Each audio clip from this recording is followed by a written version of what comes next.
Salut tout le monde, j'espère que vous allez bien. De mon côté, ça va plutôt bien, je me plains pas. Une semaine assez routinière dans le fond. Dites-moi de votre côté, qu'est-ce que vous avez fait de beau? Je suis tombée sur cette histoire folle qui s'est déroulée en Afrique de l'Ouest. Une histoire tellement what the fuck qu'elle semble tout droit sortie d'un film. Et pourtant, elle est 100% réelle. D'ailleurs, si tu es fan d'histoires d'horreur, creepy, étranges et surtout incroyables mais vraies, c'est pile ce que je fais. J'adore lire à ce sujet et te raconter les histoires qui m'ont retourné le cerveau à leur découverte. Alors, n'hésite pas à t'abonner, liker, commenter et pourquoi pas partager, car ça me permet d'avoir une petite place sous le soleil de YouTube et surtout, ça me permet de continuer à poster en sachant que mes vidéos plaisent. Pour revenir à l'histoire d'aujourd'hui, je peux tout simplement vous dire que c'est un comble et à vous de me dire le comble de quoi. De malchance peut-être? Je sais pas. Moi c'est Gaïa et je vous souhaite la bienvenue dans un nouvel épisode de Horror Gaïa.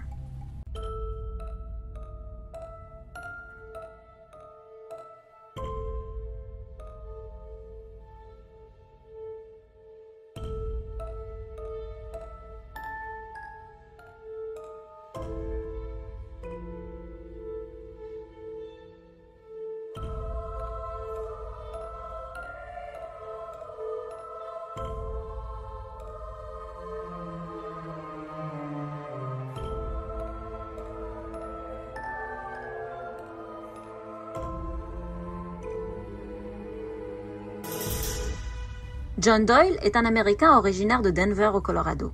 Et qui dit Colorado dit montagne, forêt et neige en hiver. Mais malgré cet environnement propice aux activités de rando, trek et compagnie, John, lui, était étonnamment un surfeur dans l'âme. Il s'arrangeait pour que toutes ses destinations voyage soient aussi une occasion de surfer. Et c'est comme ça qu'au printemps de 1993, il s'est envolé pour l'Angola, un pays en Afrique de l'Ouest qui donne sur l'océan Atlantique. Ce voyage était en quelque sorte un rêve devenu réalité pour John. John a découvert un super spot de surf à circuler. Et un matin d'avril, il a pris sa voiture et il s'y est rendu. Arrivé, il a pris sa planche et s'est engagé dans l'eau.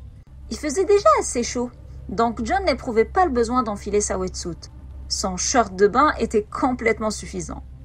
John a nagé un moment sur sa planche pour s'éloigner un petit peu du rivage, puis s'est assis dessus et a commencé à scruter l'horizon à l'affût d'une vague qu'il pourrait surfer. L'endroit que John avait déniché était tellement isolé qu'il était totalement seul. Il n'y avait pas une seule ville ou village, ni même un seul être humain à des kilomètres à la ronde. En gros, sa Land Rover, qui était garée sur le sable pas loin de la plage, était le seul et unique signe de civilisation humaine dans cet endroit.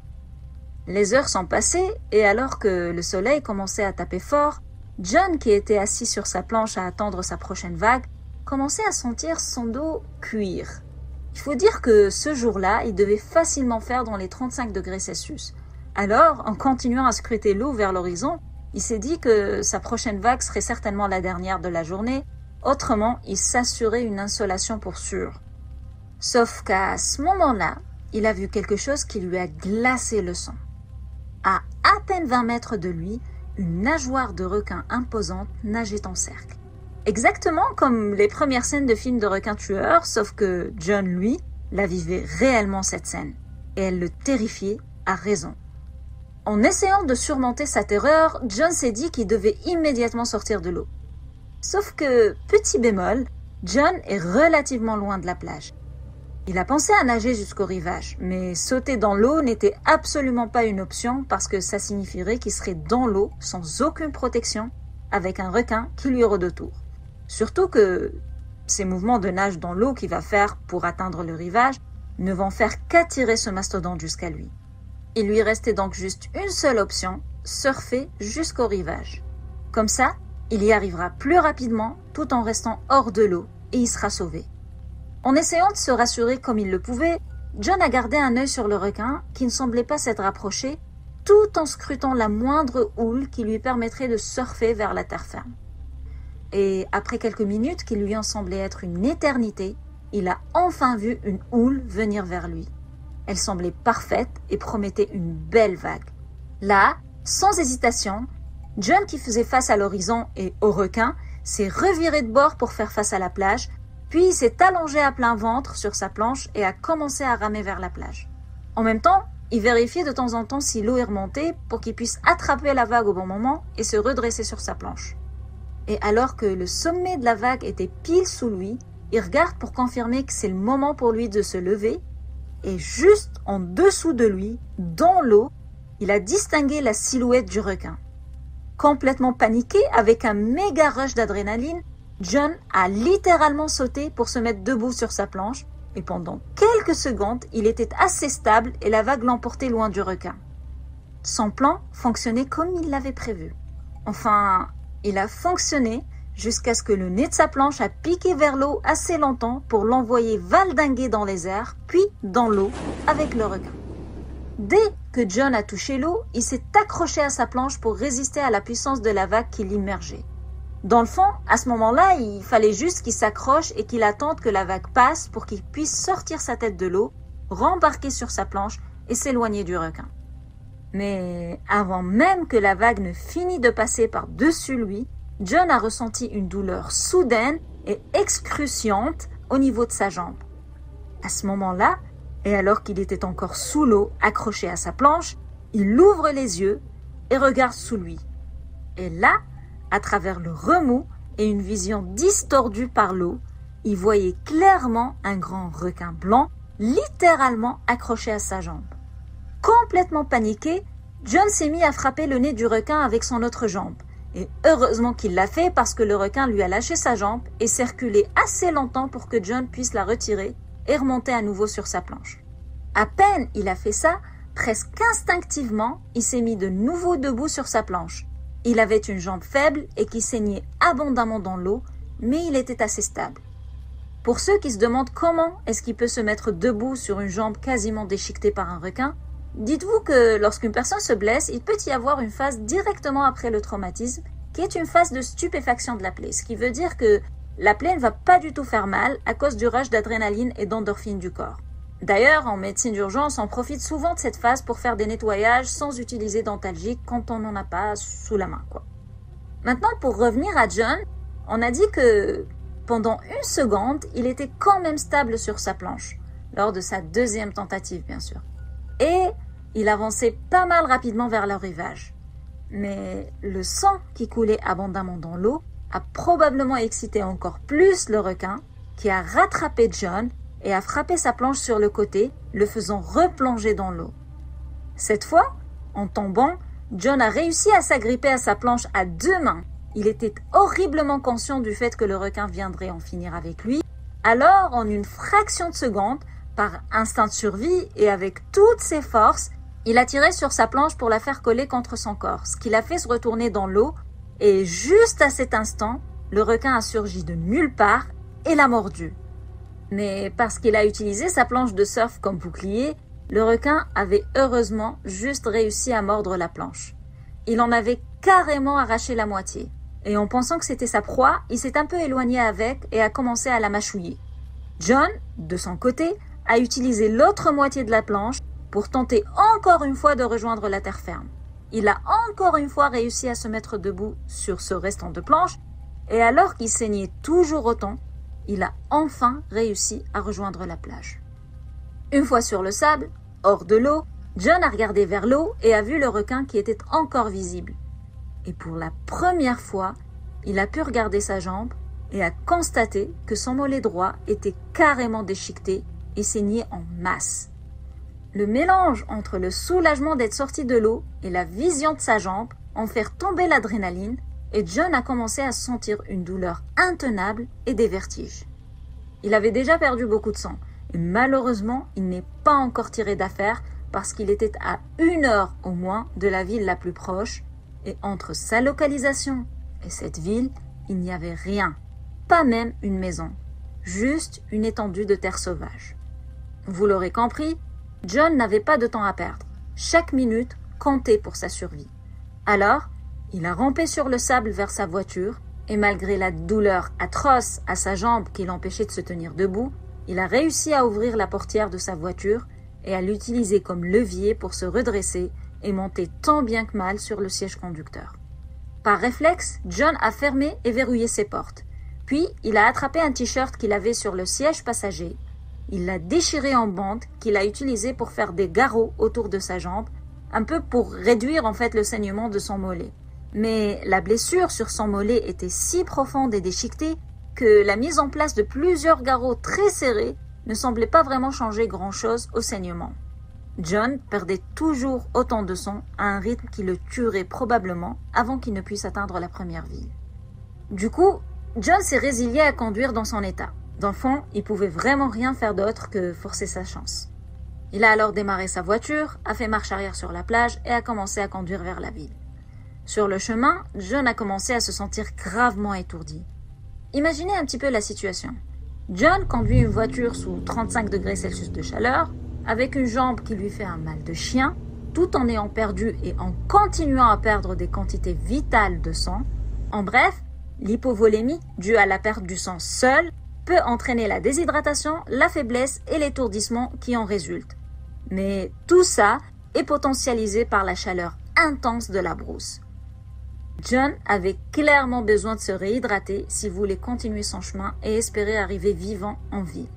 Alors, tout en continuant à conduire, il a commencé à tâtonner autour de lui à la recherche d'une bouteille d'eau salvatrice ou de n'importe quelle sorte de liquide qu'il puisse avoir sous la main. Mais tout ce qu'il a pu trouver était une bouteille d'eau vide. À ce moment-là, sur la route, tout ce qu'il pouvait voir à perte de vue était une savane beige jaune avec peu de verdure et sans aucun point d'eau.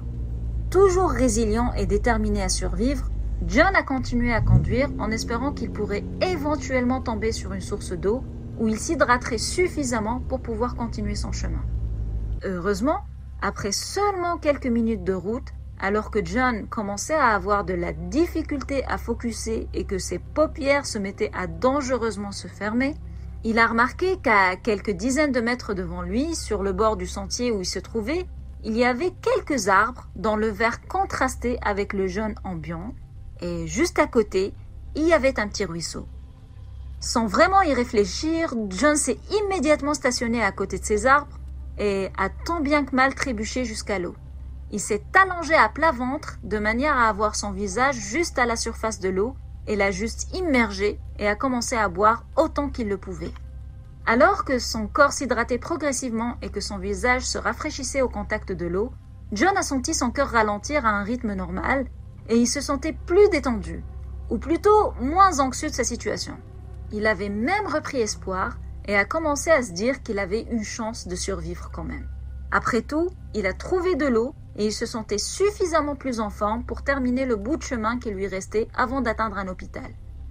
Et c'est juste à cet instant, juste à ce petit moment d'optimisme, John a été violemment sorti de ses pensées et de son activité d'hydratation par une douleur fulgurante et intense sur son flanc droit. Avec le peu de force qu'il avait réussi à accumuler, il s'est retourné pour voir ce qui lui était arrivé. Et là, il s'est trouvé nez à nez avec une lionne qui le regardait fixement en grognant alors qu'elle avait les crocs encore plantés dans sa chair.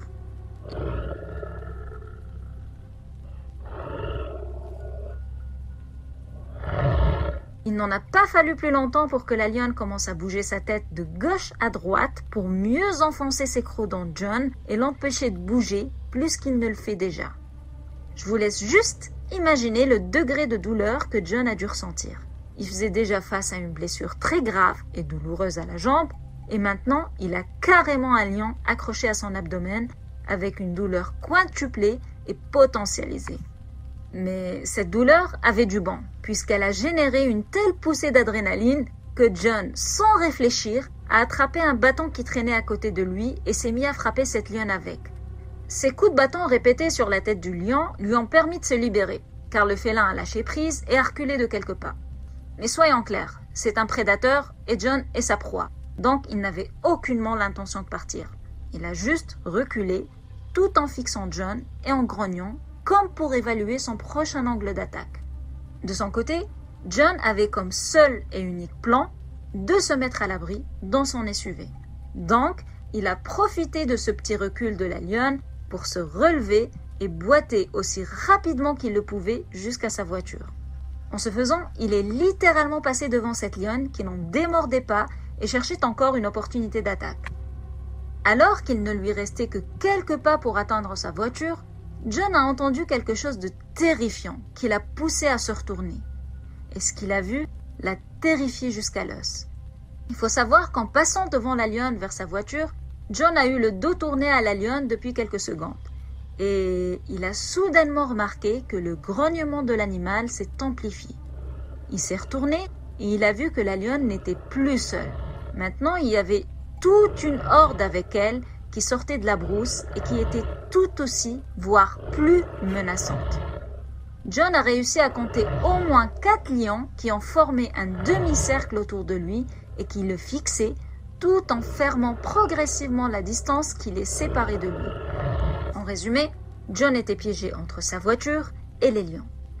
Il ne pouvait vraiment rien faire d'autre qu'atteindre sa voiture le plus rapidement possible et de s'y réfugier. John s'est alors retourné vers sa voiture pour boiter plus rapidement vers elle. Mais le fait qu'il le faisait dos aux lions, même en marchant, a fait que les lions ont commencé à avancer encore plus rapidement en sa direction. Et rapidement, il a commencé à recevoir des coups de griffes au niveau des jambes, des bras et du dos. Chaque coup de patte était ressenti comme des lames de rasoir qui lui transperçaient la chair. Pour une raison inconnue, malgré les dommages qu'ils lui ont déjà infligés, aucun des lions n'a encore lancé d'attaque franche. Aucun des lions ne lui a sauté dessus. C'est comme s'ils ne connaissaient pas encore cette proie et qu'ils voulaient l'attirer à terre parce que c'était plus safe pour eux. Et justement, juste au moment où l'un des lions allait planter ses griffes dans la jambe de John et l'attirer à terre pour le bouffer, John a réussi à atteindre sa portière, il l'a rapidement ouverte et a sauté à l'intérieur en verrouillant derrière lui.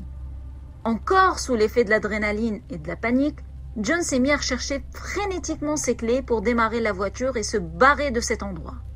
Mais en regardant la horde de lions, il s'est vite rendu compte que ses clés étaient tombées au sol à un moment donné, car il les voyait clairement gisant dans la terre, pile au milieu des lions. John savait qu'il était maintenant condamné. Il n'y avait aucun moyen pour lui de récupérer ses clés sans se faire tuer. Après tous ses efforts de survie, John est arrivé au point de résiliation. Il s'est résigné à mourir dans sa voiture. Il n'y avait rien qu'il puisse faire pour empêcher cette fatalité. Dans les prochaines heures, il allait finir par se vider de son sang et succomber à ses blessures.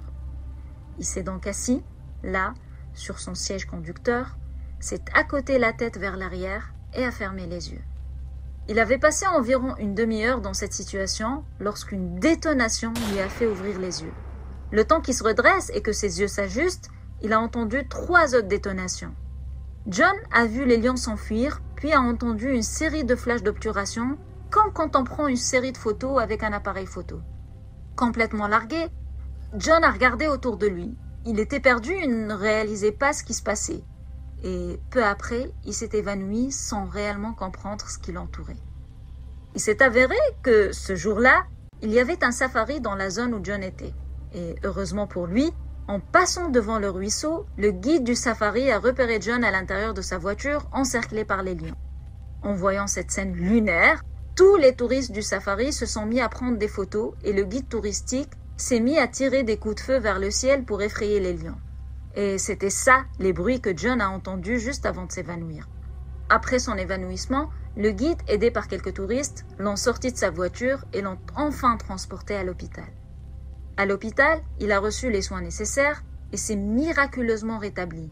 Mais il a eu droit à pas moins de 250 points de suture pour refermer toutes ses blessures du requin et des lions. Après son rétablissement et son retour chez lui, John a accroché sur le mur de son bureau la moitié déchiquetée de la planche de surf qui lui a initialement sauvé la vie. Il dit que cette planche de surf est, pour lui, un rappel constant d'à quel point il était chanceux ce jour-là. Et on en arrive à la fin de l'histoire. Je vous l'avais dit qu'elle était folle, non? Franchement, quand je l'ai lue la première fois, j'avais pas tous ces détails, mais je savais qu'il fallait que je creuse. Il fallait vraiment que je vous raconte cette histoire où un homme a survécu à une attaque de requin et 2 lions le même jour. Alors, est-ce qu'il est chanceux ou malchanceux selon vous? Perso, je le trouve extrêmement chanceux et extrêmement courageux avec une très grande envie de vivre. J'ai hâte de lire vos commentaires et n'hésitez pas à me dire si vous connaissez des histoires similaires. Je sens que ça va devenir mon nouveau dada, quoi. Bref, à dans 2 semaines j'espère, sinon à très bientôt. En attendant, portez-vous bien, profitez un max de chaque jour, soyez bienveillants et surtout, restez safe. Ciao!